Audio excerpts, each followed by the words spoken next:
Salut tout le monde, allez, je vais vous montrer un petit peu avec Avastar comment on peut faire une petite pause euh, assez rapidement.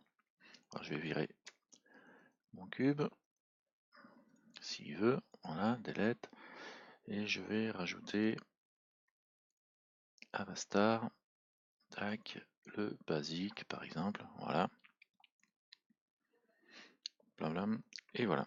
Donc je fais une vue de face et je me recentre. Alors c'est quoi une pause? Une pause, c'est une animation qui se reboucle sur elle-même sur sa dernière frame ou sur la frame que l'on veut en fait compte. Tout ça, on a ça dans Avastar. Si je vais dans le petit appareil photo là au niveau du bake et que je descends tout en bas, tout doudou, voilà, je descends en bas et ici j'ai animation export, ce qui me permet d'exporter pour Second Life. Alors là, par défaut, il me propose l'animation dans le format de Second Life, le anime. On peut aussi se mettre en BVH, mais on va rester en anime parce que ça nous permet d'avoir le niveau de priorité le plus haut possible qui surpasse tous les autres en fait. C'est assez simple, hein. Tous les réglages se font ici et quand on importe dans Second Life, les réglages sont repris quoi en fait. On n'a pas besoin de faire de réglages supplémentaires. Donc là, il y a quoi à expliquer? Il y a le frame par seconde, le FPS. On en a 24. Ça veut dire que il va défiler 24 images que l'on a ici en bas, 24 images frames par seconde. Donc si je fais une petite animation qui fait 24, qui s'arrête à la 24, eh ben, il mettra une seconde pour faire l'animation complète.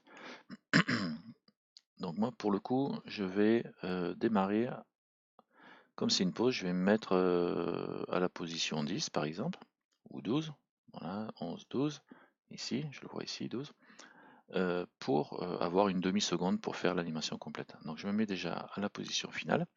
Comme c'est une pause, moi ce qui m'intéresse, c'est d'obtenir un mouvement qui va rester figé en bout de chaîne. Je vais sélectionner la cuisse, je vais la positionner je vais mettre ton de côté, je vais faire une rotation, tac, je la positionne là par exemple, ça va être une position avec la jambe levée, je prends le mollet, je fais une rotation comme ça, voilà. Et le pied par exemple, je le descends, une petite rotation comme ça, voilà. Voilà, une petite position, je veux que cette position je puisse l'utiliser dans Excel, et ça sera juste une pause, je ne veux pas avoir une animation.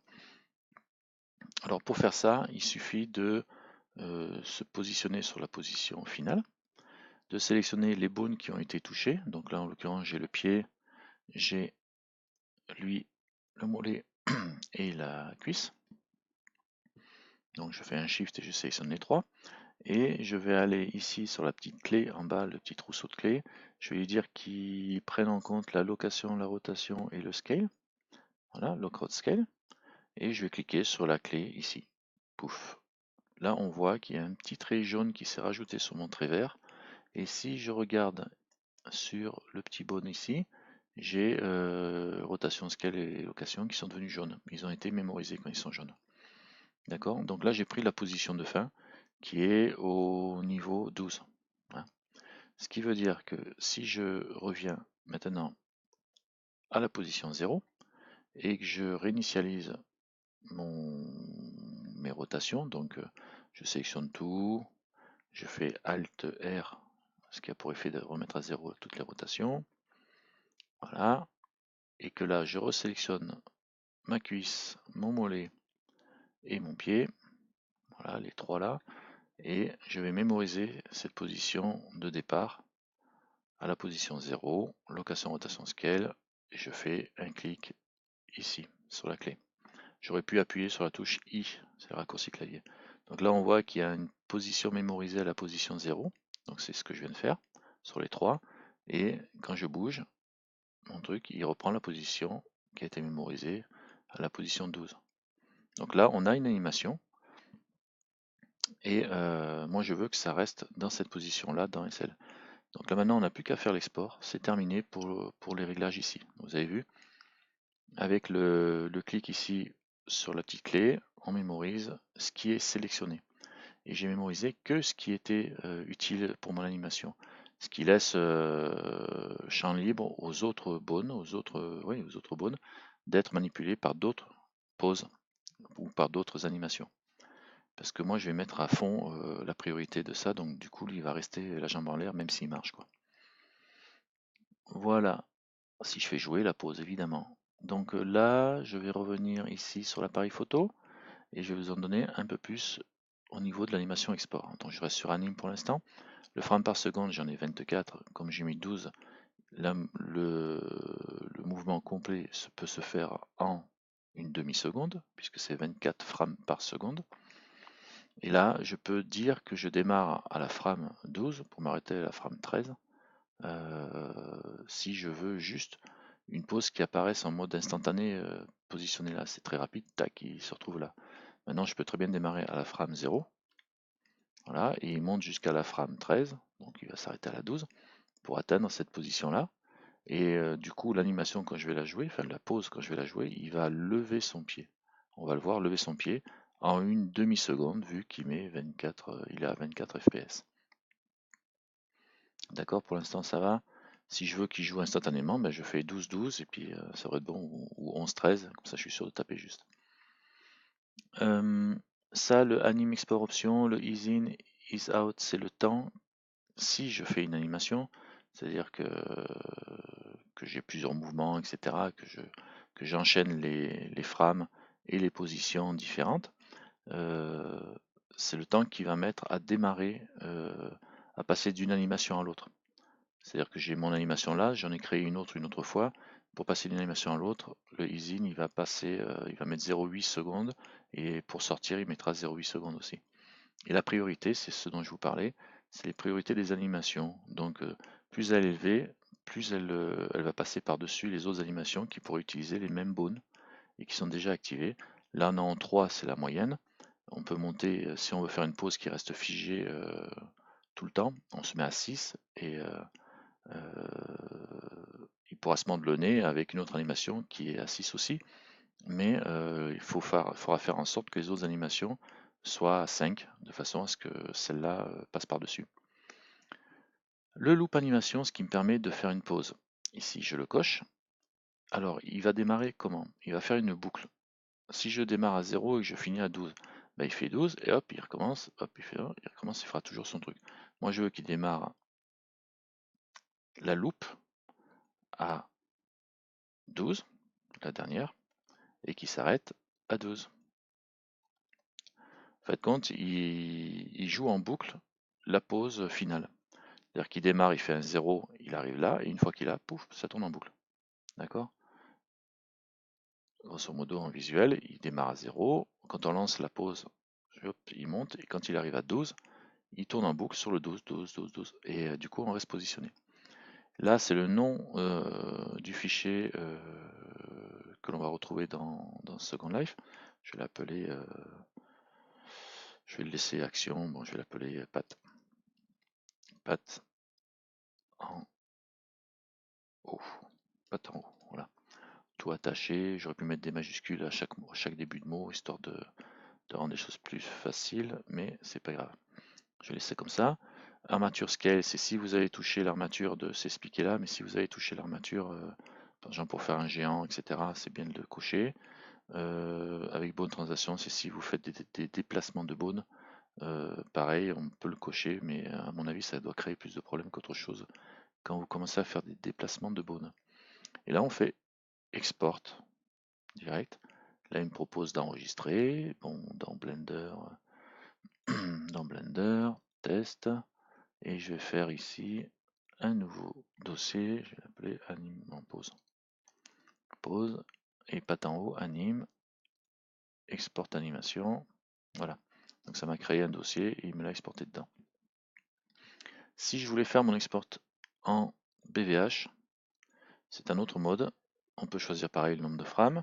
On peut choisir le start et le end de ma pause. Alors pareil, même réflexion que tout à l'heure. Par contre, on a le scale, etc. Prépare de référence, c'est coché par défaut. Et là, on a que les paramètres de loop qui sont définis. Hein, donc 12 et 12. Alors il me met un pourcentage 4,8% parce que on a du... Non, mais 12 et 12, normalement ça va être bon. Ou alors c'est 100 et 100, quoi, si c'était en pourcentage. Mais parce qu'il part de 0 à 255 à l'origine. Donc là, on doit être bon, sauf que à l'import, on a d'autres paramètres. Quand on veut importer du fichier BVH, on peut regarder, mais bon, si on importe, si on a Avastar, on importe en anime et on n'est pas embêté avec ça. Les autres réglages qu'on a fait dans anime, on les aura à l'importation, à régler le ease in, le ease out, etc. Donc là, on va rester comme ça. Et maintenant, je pense que j'en ai fini pour la partie Blender. Donc, on se revoit dans Second Life. Alors, dans Second Life, je vais ouvrir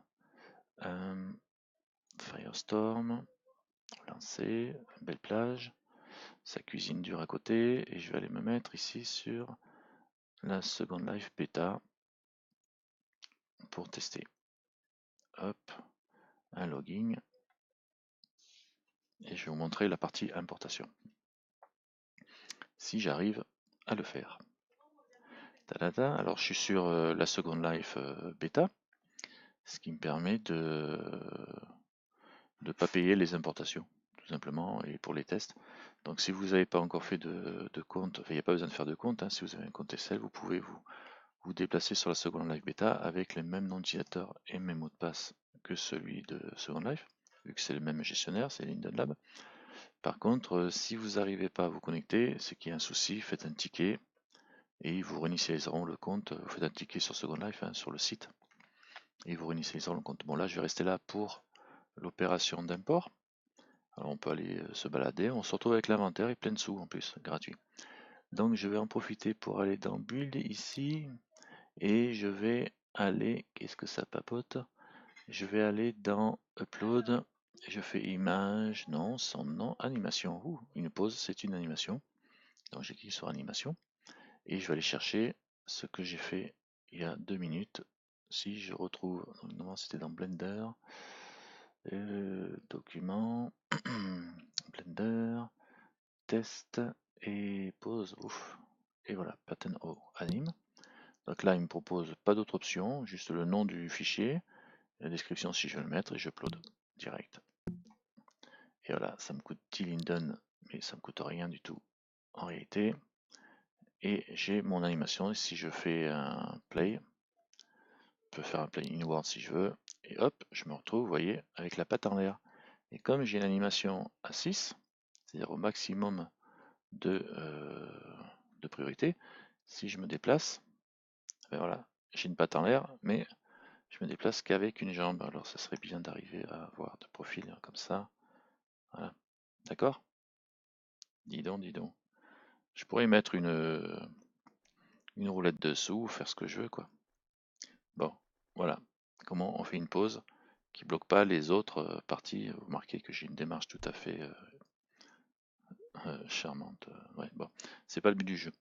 Je sais pas faire des vidéos en 2 minutes, moi, je suis désolé. Alors voilà, je pense que j'ai fait le tour de la question de l'import avec Avastar, nécessaire pour ce genre de truc. Très pratique Avastar pour les animations, surtout quand vous faites un mesh, genre vous faites un mesh dans lequel vous avez un véhicule ou n'importe quoi, que vous devez faire une animation pour l'adapter au mesh, et ben, c'est pratique de le faire dans le même logiciel, vous faites tout, caler, c'est pile poil. Bon, on va voir s'il n'y a pas trop de parasites et si la vidéo s'est bien faite. Allez, à bientôt, amusez-vous bien et à la prochaine. Arrêtons l'enregistrement.